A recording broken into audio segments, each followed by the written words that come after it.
The first post-debate polls are in between Donald Trump and Kamala Harris. Let's fill out a 2024 electoral map based on the latest polls in the 12 most competitive states. The vice president does have an early lead with 199 electoral votes among the states that are very likely to vote in favor of herself or former President Trump. He has 149 electoral votes. Now, the 12 states still outstanding were among the closest in the 2020 election, and at some point this cycle, the polls have shown a close race. We'll start in Nevada and then work our way east. The latest average here via Real Clear Polling has Harris leading by less than a point at D plus 0.9. That is based on an average of the last 6 polls here surveyed over the last month. 4 of 6 of which show Harris leading, 2 show Trump in front, but all 6 have the margin within the realm of error as we place Nevada in the tilt Democrat column here on our map. Now, there have been numerous positive indicators for Republicans here over the last few cycles, even as Democrats have continued to dominate statewide elections over the last 2 decades or so. Nevada voted for Joe Biden by 2.4 percentage points in 2020, but that was an identical margin to Hillary Clinton in 2016, even though the nation shifted to the left between those elections. Then, in the 2022 midterms, Republicans flipped the governor's office, came within a point of unseating a reasonably popular Democratic senator,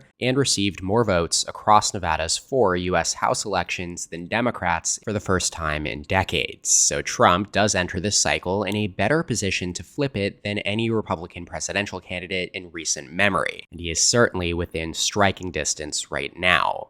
Let's go to Arizona. Democrats broke through in 2020 with their first win since 1996, as Joe Biden's 0.3% victory margin, 49.4% to 49.1%, was the second closest in that election. Now here in 2024, Trump has consistently led in Arizona all cycle long against Joe Biden and now Kamala Harris as well by an average margin of 1.3%. 7 polls are included here, 4 of which show Trump ahead, 2 tied, and 1 with Kamala in the lead. And this does include a post-debate poll via Trafalgar Group that is Trump leading by 1. So no sign of movement there in either direction, and going back to our map, I am placing Arizona down as tilting in favor of Trump, with another margin below 2 points. Now here, on election night, all eyes will be on Maricopa County, just like every election before it. Biden became the first Democrat to carry this county, encompassing the Phoenix metropolitan area, in over 70 years. It houses 2/3 of Arizona's population and has trended to the left over the last decade due to rapid population growth and diversification. Our next state is Texas. Now, unlike Nevada and Arizona, this is more of a secondary battleground state this cycle, as Trump leads Biden by more than 7 points right now in this average of the last 3 polls. Now, this would be an improvement for Trump over his 2020 margin of 5.6%, as Republican gains among Hispanic voters down here in the Rio Grande Valley is likely to put a hard stop on the Democratic Party's gains here statewide over the last decade or so. Texas is likely for Trump on our map with that 7-point polling lead.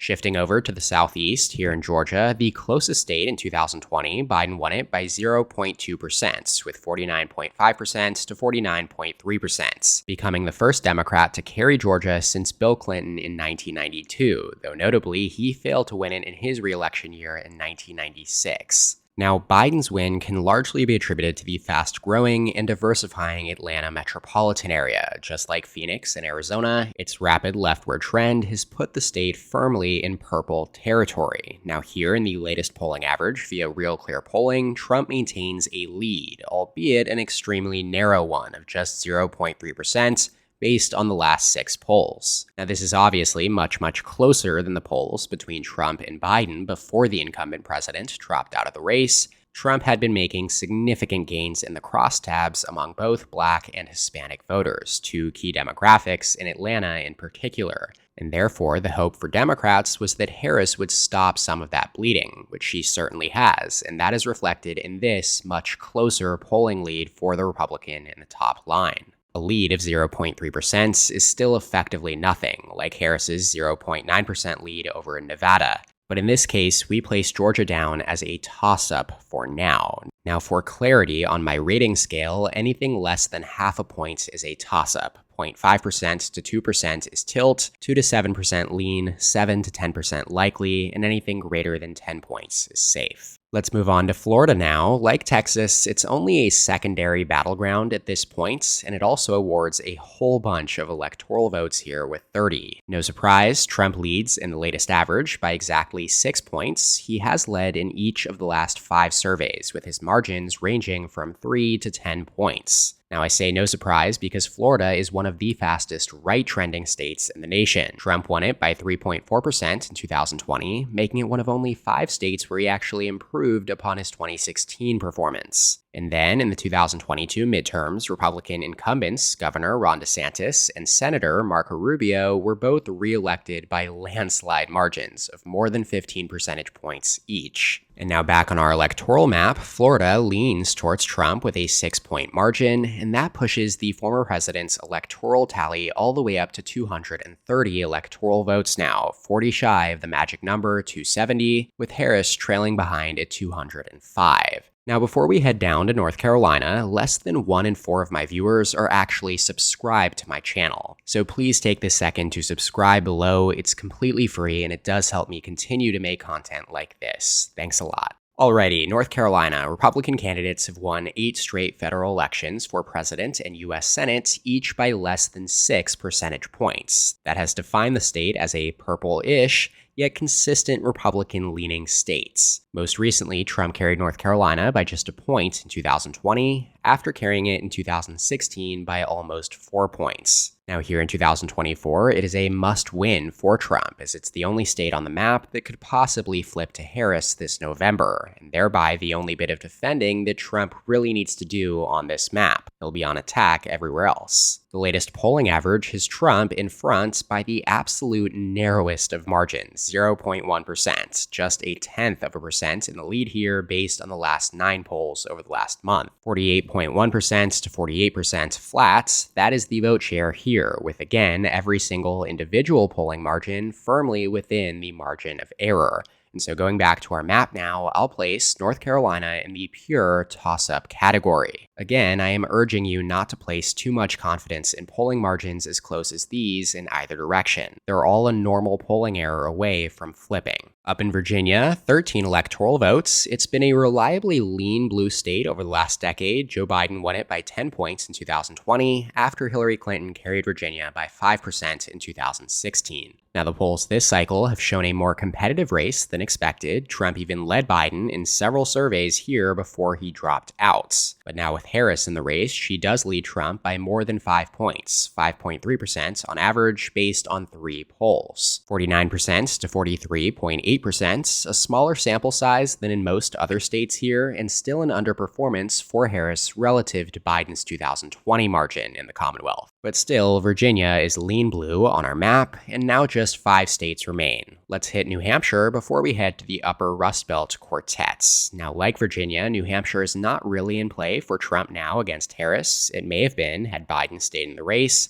but now the VP leads by a similar margin as in Virginia, 5.7% based on the last 3 polls. Here, her margins have ranged from 4 to 8 points, and that is in line with Biden's 2020 performance as he carried New Hampshire by 7 points against Trump, a much more comfortable margin than Clinton's 0.37% win in 2016. And back on our electoral map now, New Hampshire will lean blue for Harris. That keeps her in the race against Trump in the race to 270 with 222 electoral votes in her camp and 230 for Trump, with 54 votes remaining across these 4 blue wall states, Minnesota, Wisconsin, Michigan, and Pennsylvania, nicknamed the Blue Wall, as they each voted blue in every election between 1988 and 2016, as Trump then managed to flip Wisconsin, Michigan, and Pennsylvania, each by less than a point against Hillary Clinton in 2016. She did manage to hold Minnesota in that election by just 1.5 points. Then in 2020, Joe Biden returned the core Rust Belt trio back into the Democratic corner as he won Pennsylvania by 1.2%, Michigan by 2.8%, and Wisconsin by 0.6%, while expanding the Democratic margin in Minnesota to a full 7 points. In both of these cycles, just these three states, Wisconsin, Michigan, and Pennsylvania, decided the election, as had Clinton held them all in 2016, she would have been elected president, and had Trump held them in 2020, he would have won a second term. Now here in 2024, let's start in Pennsylvania, the Keystone State. In name and practice, its 19 electoral votes are the largest prize among the key swing states. According to Nate Silver's forecast, Pennsylvania has a 32% chance of being the tipping point state this cycle. That is double the next likeliest state of North Carolina. That's a big reason why Pennsylvania Governor Josh Shapiro was considered the favorite to be Harris's VP. Nevertheless, she chose Tim Walz of Minnesota,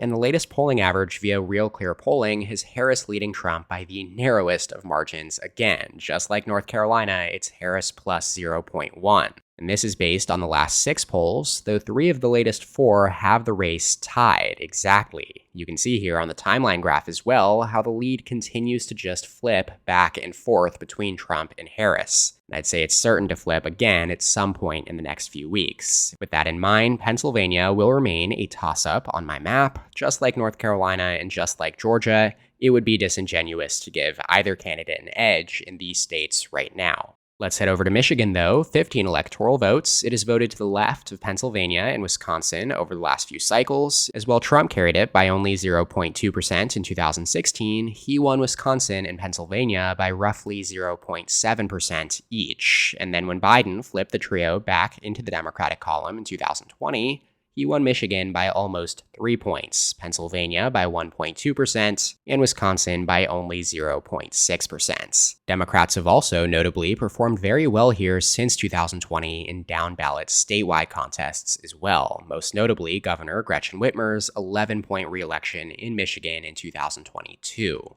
Now here in 2024, the polls show Harris leading Trump by 0.7%. That is just barely outside the toss-up range based on 7 polls, with 48.3% to 47.6%. Now unlike Pennsylvania, we have seen Harris consistently lead here in Michigan since becoming the Democratic nominee. And that's especially important for her campaign because Michigan is a must-win for Harris. Like North Carolina is for Trump, there is just no path to 270 electoral votes for the vice president without Michigan in her column, as it will probably vote to the left of every other battleground in this video, apart from Minnesota, Virginia, and New Hampshire, and it tilts blue for Harris right now. Penultimately, the state of Wisconsin, on the other hand, is generally considered the most Republican-friendly of this upper Rust Belt trio, both fundamentally and demographically, as its population is whiter, more religious, and has a lower share of college-educated voters. Yet here in this cycle, against Biden and now Harris as well, we have seen Trump consistently pull the worst out of the 3.